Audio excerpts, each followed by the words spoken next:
quê? Né? As contas públicas estão equilibradas com as receitas. Não foi? É o contrário do Brasil, né? Que tem um déficit monstruoso, não é isso?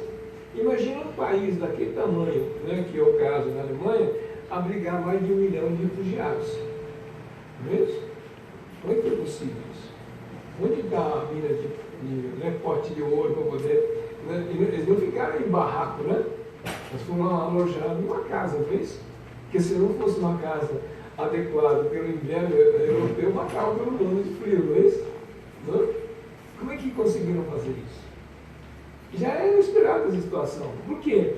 Na área econômica, o mundo inteiro estava se perguntando o que estava acontecendo com a Alemanha. Né? Toda a área econômica, economistas, nas rodas de discussões, sempre houve essa discussão. O que vai acontecer com a Alemanha? O que vai acontecer com a Alemanha?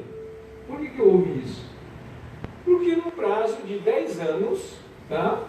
Nos últimos 10 anos, na Alemanha foi constituído mais de 5.000 fundações privadas. 5.000 fundações privadas. Por quê? Simples. Porque os empresários, né, não gostariam que suas empresas, né, depois do principal dono falecesse, aquele negócio não fosse distribuído entre os filhos herdeiros e simplesmente acabasse com as empresas. Eles queriam que as empresas perpetuassem. Entendeu, né? Então, com isso, montaram as fundações para que seus herdeiros não possam meter a mão para acabar com os bens. Entendeu, né? Que a empresa continuasse após o falecimento deles. Porque atrás da fundação tem a curadoria das fundações e ela estaria vigiando qualquer tipo de rolo e poderia intervir e trocar o gestor. Entendeu, né? Por ter essa situação, as empresas não dá para fazer caixa 2, não dá para sonegar. Entendeu, né? Então tem que dar uma segurança no processo. E a segurança no processo foi exatamente isso aqui. Entendeu, né? Tem um modelo no Brasil único que é elogiado no mundo inteiro. O modelo elogiado no Brasil chama-se Fundação Bradesco. Por quê? Quando o Amador Aguiar era vivo e fez a Fundação Bradesco e fez aquelas escolas, um monte de coisa, o pessoal, os banqueiros, amigos dele, ficavam acusando ele. Esse cara é pobretão de Marília, ele não estudou direito, aí está querendo fazer escolinha para fazer benemerência. Né?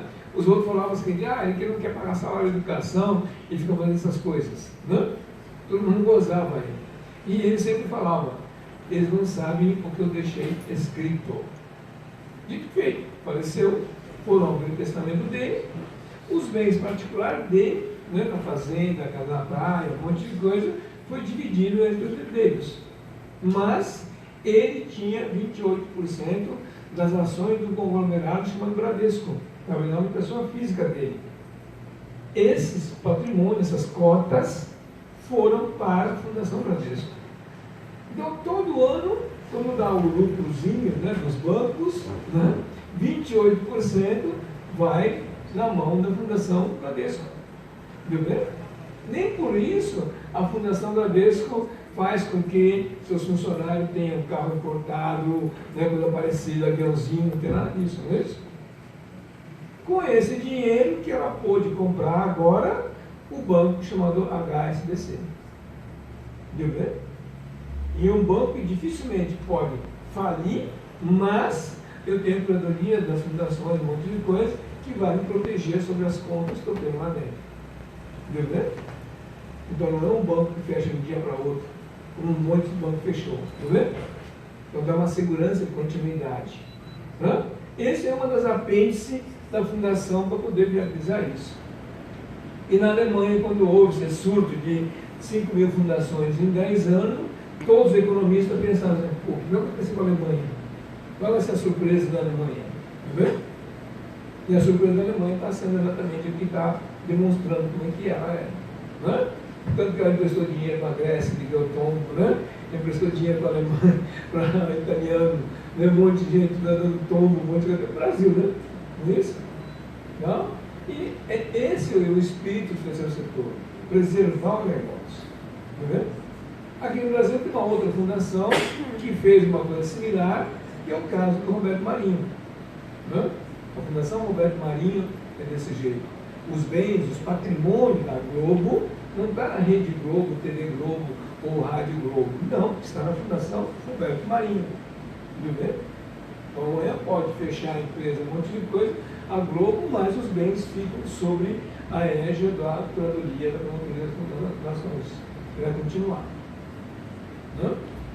Um outro caso clássico no Brasil, que aconteceu, foi quando nós conhecemos a empresa Hering. A empresa Hering passando por uma dificuldade desgraçada, com a entrada de produtos chineses no mercado, ferrando, assim, estava no fundo do poço. Né? E de repente a empresa se ergueu, não foi? Na época que estava no auge da crise, né, a gente estava dando assistência, assessoria ao Grupo Hering, aí o neto dele me chegou e me deu um encadernado de uma história do Grupo Hering, da família Hering, e me deu um exemplar de um livro que é a história da família. E chegou para mim e falou assim: esse aqui são um dos poucos exemplares que, desde a história do meu bisavô, né, e do meu avô que construiu a Hering aqui, tem toda a história, e esse livro a gente dá para as pessoas mais chegadas a nós. Então, eu estou te dando um exemplar para você. Ele me deu o exemplar do livro. E, na volta, no avião, eu estava folheando o negócio.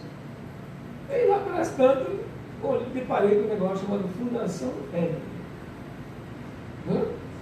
Aí, quando desci do avião, quando cheguei aqui em São Paulo, eu liguei para o pessoal e falei assim: ó, vocês leram esse livro? Lógico, nós ajudamos a escrever o livro. Tá, você sabia que tem a Fundação Hering aí? Tem, lógico que tem. O que você falou?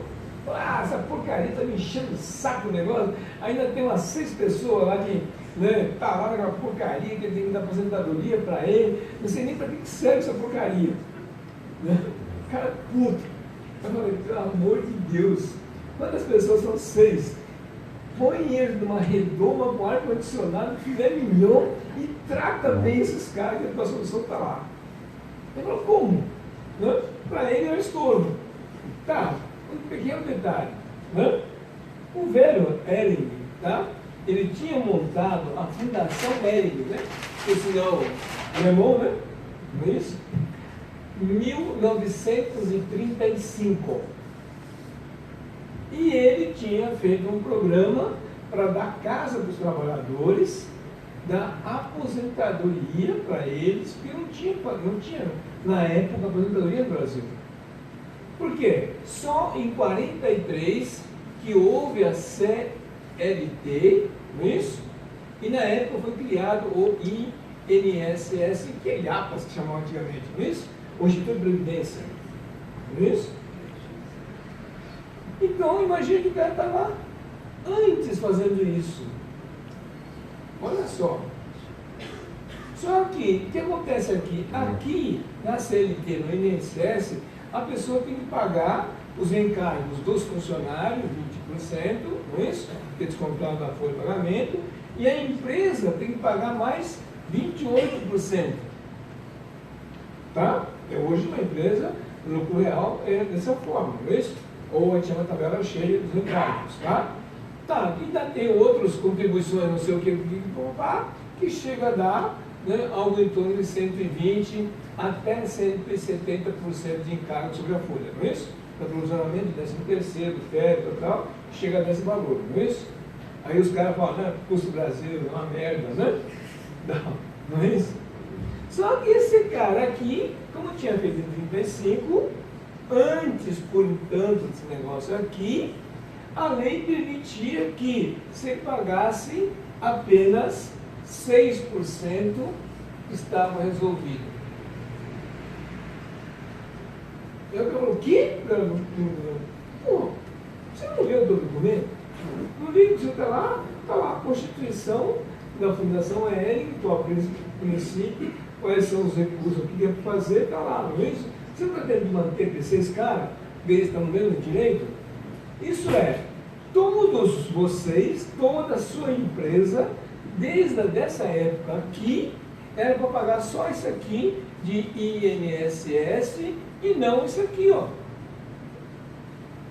O cara fala, não é possível, cara. Pô, não, você está com esse direito.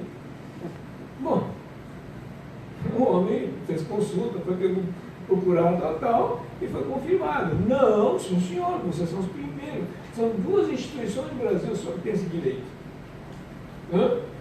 Um, Fundação L, e o outro, Fundação Bund. Os dois foram feitos em 1935. E os dois eram amigos. Os dois lá do Sul. Os dois lá de Santa Catarina. Entendeu, né? Eram colegas, eram amigos. Entendeu? E eles tinham feito a mesma coisa. Isso é, eles pagaram desde 43 esse valor aqui à toa. Aí o cara falou, pô, dá para ter construído umas 5, 6 fábricas. Dava. Por que vocês não leram a fundação? Quem foi o idiota que mandou recolher isso aqui e não ficou nisso? Eu não sabia disso. Entendeu? E ainda pior, tá? Dentro do livro ainda tinha um outro documento que o velho Ering, juntamente com o Bund, os dois tinham montado a Companhia de Energia Elétrica de Santa Catarina. Eles tinham uma apólice, cada um com 15%. E a apólice estava no livro, dentro do documento, como um livro histórico, tal. Eu falei, pelo amor de Deus, vocês são donos de 15% da Companhia Energética de Santa Catarina que estava privatizado. Ele falou, como? Você tem o papel aí, porra. Entra em contato com a companhia. Né? E eles entraram em companhia. Aí o cara da companhia falando, todo ano a gente fecha um negócio, a gente não sabe de quem que é os restantes dos 15%, e ninguém reclama, a gente faz depósito em juiz e deixa lá, não sei quem que é. Entendeu? Eu vi o problema. Todo ano. Não. Uma montanha de dinheiro. Não. E aí ele descobriu o terceiro setor, sem querer, eu falei, olha, os pais de vocês estão lá no túmulo, lá devem estar se moendo lá dentro, devem estar comendo até as minhocas lá, porque, pelo amor de Deus, pô, vocês não viram isso, pô? Não. E todo mundo estudando reengenharia, reestruturação da empresa, não sei o que, tal, e não usou isso. Entendeu? Isso acontece em todos os lugares do Brasil. Não conhecer essa ferramenta. E pior não é só isso, tá? O pior é que quando foi feita a CLT, essa mudança, tem toda uma legislação que, se você tendo a noção do que é o terceiro setor, quando você começa a ler essas leis bem antigas, você começa a entender uma série de coisas. Um caso clássico desse, vai, né? A gente estava falando agora há pouco de terceirização de mão de obra, um monte de coisa tal, né? Inventaram a cooperativa do trabalho, não é isso? Que aí levou porrada de qualquer jeito, né? A cooperativa do trabalho é inconstitucional, não é nem ilegal, tá? Por que motivo, né? Porque isso é uma invenção brasileira. A cooperativa é de produção, então é para o setor agrícola, para essas atividades, não é para outras atividades, tá? Por quê? Porque além da CLT, tem a Constituição brasileira que define qual o direito do trabalhador. E não é a CLT que você está fugindo do processo. Existe a Constituição Federal que é maior que ela. Entendeu? E lá está escrito que o trabalhador tem direito ao descanso, né? Remunerado, não é isso? Tem o 13º, as férias proporcional, não sei o que, não tem isso? Tá? Então, quando eu estou montando cooperativa, não estou fazendo isso, eu estou dando uma traquinagem no negócio e é legal. Entendeu? E não precisava nada disso. Por quê? Se você lesse aqui, ó, esse documento, escrito em 43, hein? Tá? Ele fala o quê? Que o empregador pode ser pessoa física, jurídica ou coletivo. Olha lindo. Mas você não sabia, coletivo não é lindo, né? Mas que porra é essa, né? Que coisa linda. Né? É simples. basta ter uma associação de empregadores, e para isso existe um termo técnico, né? Consórcio de empregadores. É outra coisa, se você for em forma associativo e se você vai dar treinamento e capacitação dessa mão de obra, que todo mundo tem que fazer, não é isso? Não tem que fazer. O pessoal que trabalha com especialização, se não treinar, não dá para fazer, não é isso? E se esse treinamento é gratuito, esse trabalho, o governo ainda faz com que essas pessoas jurídicas estão isentos do INSS patronal. Por que foi para a empresa? Entendeu? Por ignorar o assunto. Quando o empresário brasileiro que nas conversas, eles falam para mim que o custo do Brasil é caro, eu simplesmente respondo de uma maneira curto e grosso. Ignorância custa caro. Não é o custo do Brasil. Entendeu? Aí o pessoal é com susto. Não é? Custa caro. O que foi feito para isso? O que foi feito as ações para que as empresas possam fazer ação socioambiental e que ela possa ter benefício? Com a exigência das ações de distribuir lucro para o funcionário, fazer o 13º, férias, multa de adesão trabalhista, são coisas que encarecem.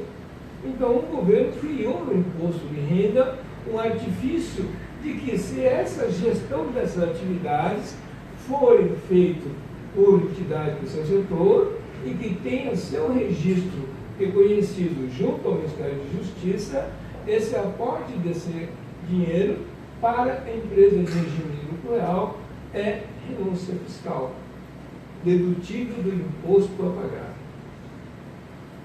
Olha só. Então, foi feita uma lei federal, 9.249 de 95, artigo 13, parágrafo 2º, foi criado o inciso 1, o 2 e o 3. O que ela me fala? Tá? O inciso 1 todo mundo conhece, que é a lei de incentivo à cultura, mas conhece de uma forma atrofiada. Vocês viram agora, recentemente, quando o governo agora quis acabar com o Ministério da Cultura, houve uma mobilização para não haver o fechamento dele? Vocês sabem por quê? Vocês não viram na internet, no Facebook? O orçamento do Ministério da Cultura era 3 vezes o Ministério do Desenvolvimento e da Fome. Está vendo isso? 3 vezes. Bancar um bando de artistas. Isso é, nós estamos falando quase 8 vezes Bolsa Família para financiar meia dúzia de artistas.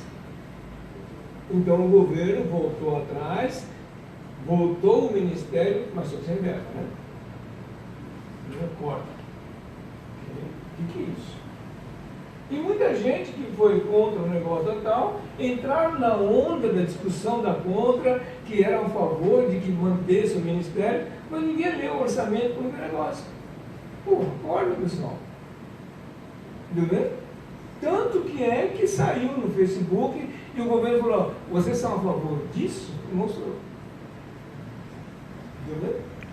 E muita gente não compartilhou, né? Entendeu? Então, o governo fez com que esse incentivo à cultura não foi feito para poder financiar artista, peça teatral, filme. Não é para isso, não. A lei é bem clara. Incentivo ao patrimônio cultural. Não? Coisas de patrimônio artístico, histórico, paisagístico, conservar paisagem, casas antigas, um monte de coisa, para preservar. Aqui na cidade de vocês aqui, vocês não tem um centro histórico do processo? Não tem? Quem mora aqui no centro histórico está ferrado, não é isso? E não pode fazer nada, não pode reformar, não pode descaracterizar, não é isso? E ainda tem que pagar para reformar, não é isso? Bastava que tivesse um grupo de preservação patrimonial e fizesse a captura da lei de incentivo à cultura e pudesse fazer reforma de graça para todas as casas antigas aqui da cidade. Não é isso? Pelo menos era a única coisa que poderia dar de graça para o cara, pô. E o cara foi penalizado, não pode reformar, não pode vender, não pode fazer nada, pô. Se vender não vale nada. Não é isso? Não era para fazer isso? Por que não está fazendo? Entendeu? Então, isso aqui é uma coisa que foi mal utilizada. E para poder fazer a preservação da cultura de patrimônio, a lei permite que use fotos, filmes, vídeos, né, para poder preservar. Entendeu? Mas não para bancar o cinema, o artista. Só que o lobby dos artistas foram bons e conseguiram convencer a todos que não era isso. Entendeu? E todo mundo achou que estava certo. E não era nada disso. Não? Nós temos que acordar com isso. Mas o mais importante é o 2 ou 3 que não usa. O que é o 2 que me fala? Que as empresas de regime de lucro real podem destinar 1,5% do lucro bruto das empresas antes das deduções no imposto de renda, na formulária, no LARUR, tá? Então, se a empresa falar para mim assim, mas minha empresa está dando prejuízo, ótimo, eu te aumento prejuízo, pô, não está reclamando. Então eu falo, é? Aí muda, né, desgraçado, né? Não podemos usar, porque eu estou levando prejuízo. Pô, né? Aí quando eu falo, aumenta o prejuízo, como é que é? Entendeu? Pô, né? Ele pode destinar para quê? Para educação e pesquisa. Olha aqui, ó. Educação, o que é isso? Treinamento, capacitação profissional, se quer dar bolsa de estudo, quer ajudar, quer modernizar, né, quer melhorar a sua empresa, então pode destinar o dinheiro. Pesquisa por quê? Porque seu produto pode estar ruim, pode estar precisando de certificação, pode estar precisando de melhoria, de tecnologia, de novas, né, tecnologia, então faça pesquisa. Então o governo federal está falando, eu abro mão e você, empresa, pode fazer diretamente com o pessoal para fazer isso. Entendeu? E não está usando. Além disso, no inciso 2, ela me fala o quê? Além disso, mais 2% do lucro bruto da empresa, que também pode ser destinado para beneficiar o trabalhador da empresa doadora, seus dependentes e a comunidade onde vocês atuarem. Para beneficiar o trabalhador da sua empresa. Porque a lei não fala que você tem uma série de obrigação trabalhista? Tem que distribuir o lucro para um funcionário, tem que dar medicina de saúde ao trabalhador, não tem? Tem que comprar um uniforme, não sei o quê, não tem toda uma exigência das empresas? Tem que fazer exame admissional, tem que fazer? Então não é um custo da empresa? Então eu permito que você deduza isso da base do cálculo do seu imposto a pagar. Isso é, a empresa consegue deduzir 3,5% do lucro bruto delas. E agora, na última legislação agora, a 13.204, de 2015, ela me falou o seguinte, se por acaso você não é empresa de lucro real, se for de lucro presumido ou simples nacional, você pode doar até 2% da sua receita bruta para as instituições. Já fez isso. Já que eles não foram contemplados nessa lei, porque é presumido. Entendeu, né? Quem está vendo isso? Como é que se aplica isso? Simples. Vamos pegar um caso bem clássico, tá? Eu tenho uma empresa qualquer e eu tenho que fazer exame admissional. Todo mundo tem que fazer, não tem como fugir, não é? Aí eu tenho que procurar um cara que trabalha com medicina do trabalho. Esse cara tem todo um conhecimento, ele tem toda uma prova, se habilitou junto ao Ministério do Trabalho, ele está registrado para poder fazer o laudo trabalhista, não é isso? Se a empresa é de lucro presumido ou Não interessa, todo mundo vai fazer, não é isso? Normalmente esse sujeito aqui está no presumido. Então, ele não faz tudo sozinho. Ele faz o quê? Ele só faz o laudo. Ah, eu tenho que ver, tirar exame de sangue. Então, eu tenho que mandar para o laboratório, não é isso? Então, ele manda para o laboratório. Ah, eu tenho que tirar raio-x. Manda para o cara que tem raio-x. Ah, eu tenho que ter um fonoaudiólogo. Tá, então manda para o fono. Tá. Só que esse pessoal também está no presumido. Quando esse cara aqui, por lei, ele é obrigado a emitir uma nota fiscal aqui, tá? Ele emite, ele está no simples. O que acontece? Essa despesa aqui não é dedutível da base do cálculo do imposto dele. Ele tem que pagar sobre a nota fiscal em cheio. Tá? Então, vamos supor que emitiu aqui uma nota de 10 mil. Então, como tem tributo sobre isso, total desse 10 mil aqui, ele vai receber 8.500. Mas daqui tem que pagar esses caras tudo aqui, ó. Tá? E vamos supor que esses caras aqui custou 6.500. Ele só ficou com 2 aqui, ó. Não é isso? Ele emitiu uma nota de 10, ficou com 2. E aliás, e a despesa dele, da empresa dele, aluguel, luz, né? Não tem como bater. Não é isso? Aí, a mãe do Brasil, não é isso? Aí esse cara aqui também recebe essa nota, para ele é só despesa, não tem finalidade nenhuma, ele lança como despesa. Agora, vamos supor que tenha uma associação nesse meio. De funcionários, ou associação que trabalha com saúde no município, ou uma Santa Casa por aí que está cheia de família, não tem? Não? Eu tenho uma associação de saúde. Tá. Se eu faço um acordo com esse aqui, eu posso fazer um contrato chamado tripartite. A atividade e a responsabilidade é desse cara, quem tem o registro, certo? Só que eu vou intermediar esse processo. Tá. Se eu faço isso, olha o que acontece. O serviço é 10 mil. Tá bom. Então eu emito aqui 10 mil para cá, nota fiscal para cá. Ele entra realmente 10 mil, porque não tem retenção, não tem imposto.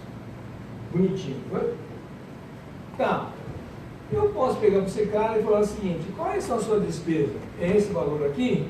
Então tá, eu tenho 10 mil, daqui eu pago esse cara aqui, ó. Entendeu? Então eu paguei 6.500 aqui, 10, sobrou 3.500 aqui, não foi? Esse cara não estava ganhando 2 aqui? Então ele pode me ajudar, a associação, me deixar 500 aqui, ele pode emitir uma nota de 3 mil aqui, não mais de 10.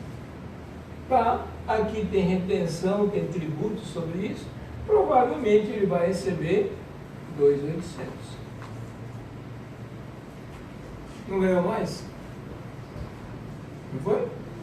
Só que essa associação, por estar em dia, quando você tiver o registro no Ministério da Justiça, a lei permite que, além dessa nota fiscal aqui de 10 mil, eu posso dar para ele um documento chamado de Sua Normativa 87/96. O que ele faz com isso?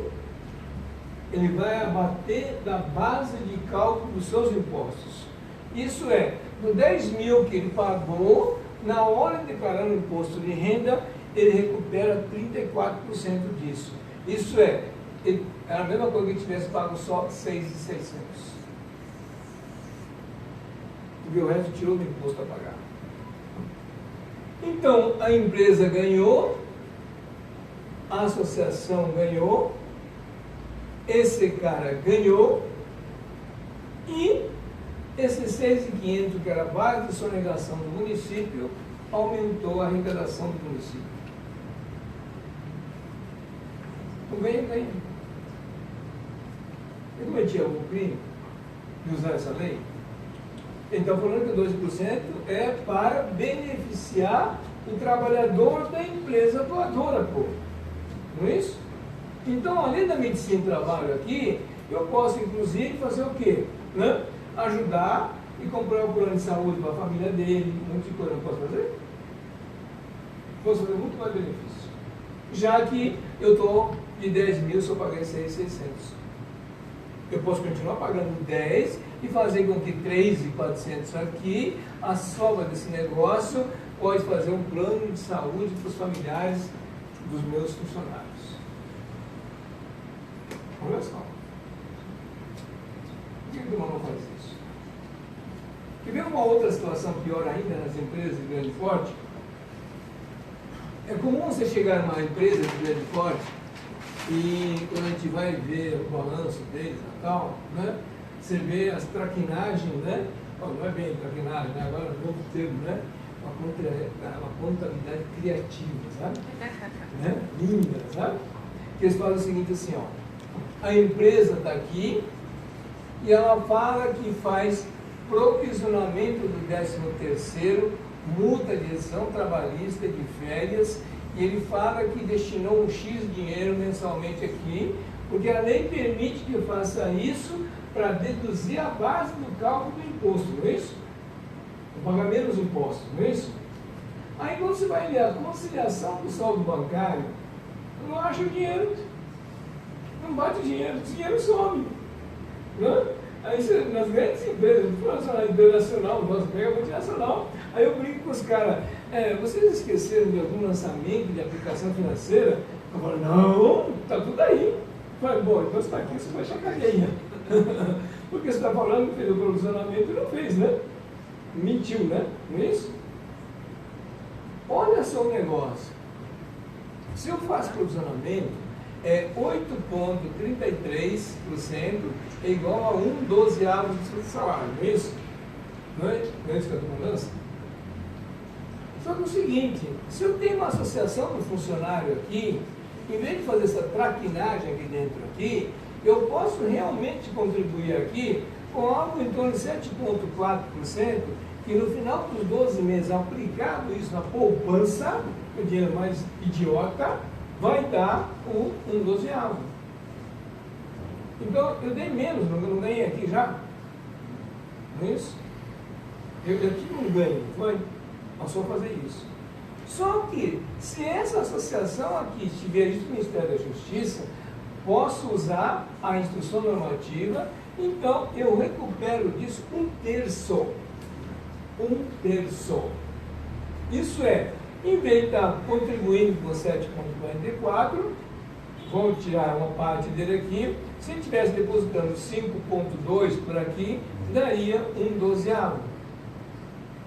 Viu, né? Então, na verdade, em vez de aplicar esse dinheiro aqui, poderia aplicar isso aqui, ó. Além disso, como esse dinheiro aqui, aplicando na poupança, rende 0,5 no máximo por mês aqui, certo? Eu tenho um